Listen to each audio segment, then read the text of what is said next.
Louvado seja nosso Senhor Jesus Cristo, para sempre seja louvado.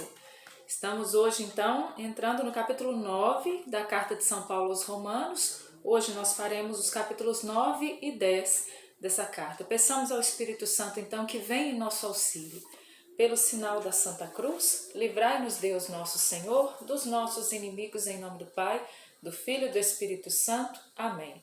Vinde, Espírito Santo, enchei os corações dos vossos fiéis e acendei neles o fogo do vosso amor. Enviai-nos, ó Pai, o vosso Espírito, e tudo será criado, e renovareis a face da terra. Oremos, ó Deus, que instruíste os corações dos vossos fiéis com a luz do Espírito Santo. Fazei que apreciemos retamente todas as coisas segundo o mesmo Espírito e gozemos sempre de sua consolação, por Cristo Senhor nosso. Amém. Então vamos lá no capítulo 9 dessa carta de São Paulo aos Romanos. O capítulo começa dizendo assim: digo a verdade em Jesus Cristo, não minto. A minha consciência me dá testemunho pelo Espírito Santo. Sinto grande pesar, incessante amargura no coração, porque eu mesmo desejaria ser reprovado, separado de Cristo, por amor de meus irmãos, que são do mesmo sangue que eu, segundo a carne. Eles são os israelitas. A eles foram dadas a adoção, a glória, as alianças, a lei, o culto, as promessas e os patriarcas. Deles descende Cristo, segundo a carne, o qual é, sobre todas as coisas, Deus bendito para sempre. Amém. Não quer dizer, porém, que a palavra de Deus tenha falhado, porque nem todos os que descendem de Israel são verdadeiros israelitas, como nem todos os descendentes de Abraão são filhos de Abraão. Mas é em Isaque que terás uma descendência que trará o teu nome. Isto é, não são os filhos da carne que são os filhos de Deus, mas os filhos da promessa é que serão considerados como descendentes. Então, o que Paulo começa falando nesse capítulo? Ele vem falar da dor do coração dele, de perceber que o povo de Israel não estava aderindo ao Messias esperado. A dor do coração deles, de que eles que receberam a lei, que receberam a graça, que receberam ali as profecias, eles que aguardavam esse Messias, não souberam reconhecer quando ele veio. E por isso não recebiam a graça abundante da vinda do Messias. Não receberam Jesus, não acreditaram que ele era o Messias, não acreditaram que ele era o Cristo, e uma grande parte deles rejeitou. E isso era uma grande dor no coração de Paulo, uma grande dor no coração dele. Ele que era judeu, não é? Mas, vamos lá para o versículo 24. Vamos ao versículo 22. Onde então está a injustiça? Em ter Deus, para mostrar a sua ira e manifestar o seu poder, suportado com muita paciência os objetos de ira preparados para a perdição, mostrando as riquezas de sua glória para com os objetos de misericórdia que de antemão preparou para a glória? Esses somos nós, que ele chamou não só dentre os judeus, mas também dentre os pagãos. É o que ele diz em Oséias: chamarei meu povo ao que não era meu povo, e a amada a que não era amada. E no lugar mesmo em que lhes foi dito: vós não sois meu povo, ali serão chamados filhos de Deus vivo, conforme diz Oséias, capítulo 2, versículo 1.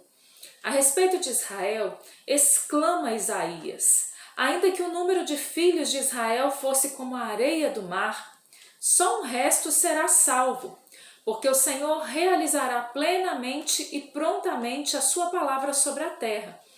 Isaías 10, 22 seguinte. E ainda como disse o profeta Isaías, como predisse Isaías, se o Senhor dos Exércitos não tivesse deixado um rebento, ficaríamos como Sodoma, seríamos como Gomorra. Então, que diremos? Que os gentios que não buscavam a justiça alcançaram a justificação que vem da fé, ao passo que Israel, que procurava uma lei que desse a justificação, não a encontrou. Por quê? Porque Israel a buscava como fruto não da fé, e sim das obras, e tropeçou na pedra do escândalo, como está escrito: eis que põe em Sião uma pedra de escândalo, um rochedo que faz cair, quem nele crer não será confundido. Então, o que Paulo está falando então? Vamos entrar dentro dessa realidade, gente. Paulo está dizendo aqui que ele compreende então, pegando aqui o Antigo Testamento, pegando aqui o profeta Oséias, pegando aqui o profeta Isaías, essas profecias que diziam respeito ao povo judeu, e diz que haveria um pequeno resto somente é que seria salvo. Um pequeno resto fiel, um pequeno resto fiel às promessas, fiéis ao Senhor. Esse pequeno resto são aqueles que dentro do povo de Israel aderiram à pessoa de Jesus. Porque gostaríamos, e Paulo vem expressar isso, gostaria ele, e claro, o Senhor gostaria, mais do que tudo, que todo o povo judeu tivesse aderido ao Messias quando ele veio, tivesse reconhecido em Jesus o Messias esperado. Mas isso não aconteceu com a grande maioria do povo, mas com uma pequena parcela do povo, com um pequeno resto. E Paulo vai entender então que isso já estava escrito, que aconteceria dessa forma lá no Antigo Testamento. Já estava escrito que seria assim. Então o povo não acreditou porque estava escrito? Não, de forma alguma, As profecias, as coisas que Deus diz, as coisas que está escrito, vamos dizer assim, lá diante de Deus, as coisas que Deus sabe, Ele sabe porque Ele é onisciente, então Ele sabe de antemão aquilo que vai acontecer. Mas não significa dizer que Deus então burlou a liberdade daquele povo e permitiu que só um resto acreditasse. Não é isso. Mas Deus já sabia que quando Jesus viesse, só uma pequena parcela dos judeus acreditaria, Embora Jesus tivesse vindo em primeiro lugar para eles, nasceu deles, é descendente deles, segundo a carne, esteve lá pregando na região deles nos 3 anos de vida pública. Ali no meio deles aconteceu a graça do Pentecostes num primeiro momento. Os homens, os 12 que seguiam ali Jesus, eram retirados do meio do povo.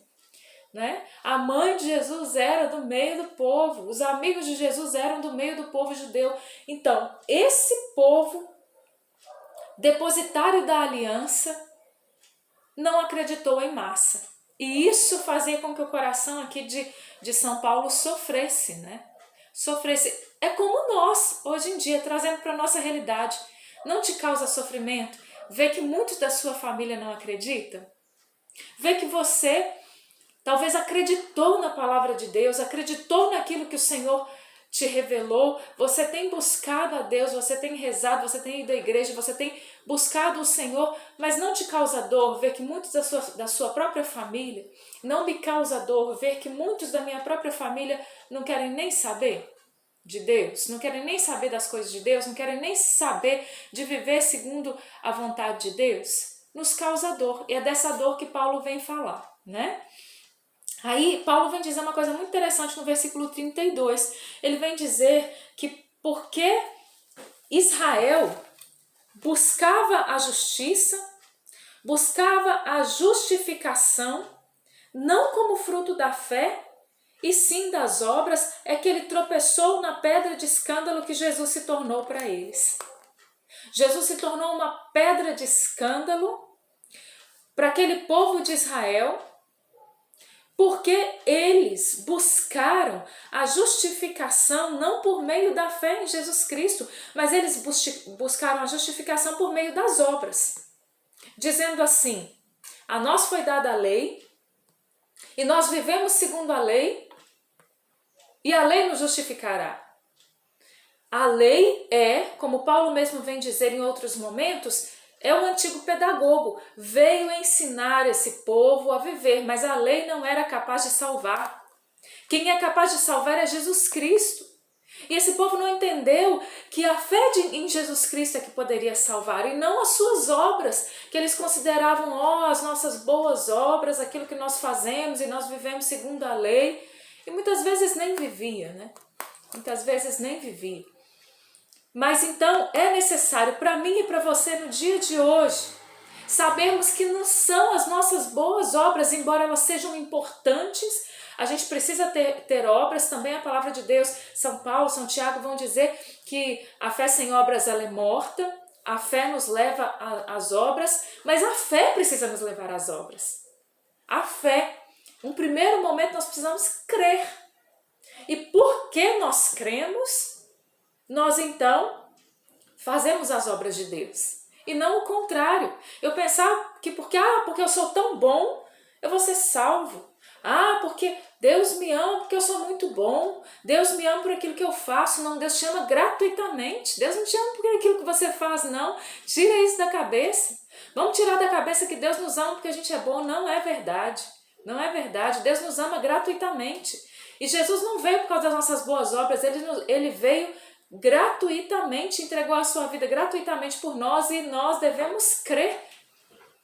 As obras são só uma consequência disso.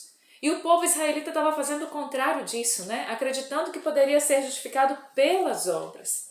E então nós entramos no capítulo 10, onde Paulo vai dizer, então, irmãos, o desejo do meu coração e a súplica que dirijo a Deus por eles são para que se salvem, pois lhes dou testemunho de que tem zelo por Deus, mas um zelo sem discernimento. Então, Paulo vai dizer, a minha vontade é que o meu povo se salve, que o povo de Israel se salve. E eu posso testemunhar que eles têm zelo por Deus, mas um zelo sem discernimento. Não adianta a gente ter zelo por Deus e um zelo sem discernimento, gente. Não adianta. A gente ter um zelo por Deus e aquele zelo ser um zelo sem discernimento. Não deixa de ser zelo. Tem muita gente por aí que tem zelo pelas coisas de Deus. Mas não é um zelo conforme o Espírito Santo. Não é um zelo conforme aquilo que é a verdade. Não é um zelo que vai ser conforme a vontade de Deus. Mas um zelo feito muitas vezes pela nossa cabeça, pelo nosso vão entendimento. Um zelo sem discernimento. Né? Desconhecendo a justiça de Deus e procurando estabelecer a sua própria justiça, não se sujeitaram à justiça de Deus, porque Cristo é o fim da lei para justificar todo aquele que crê.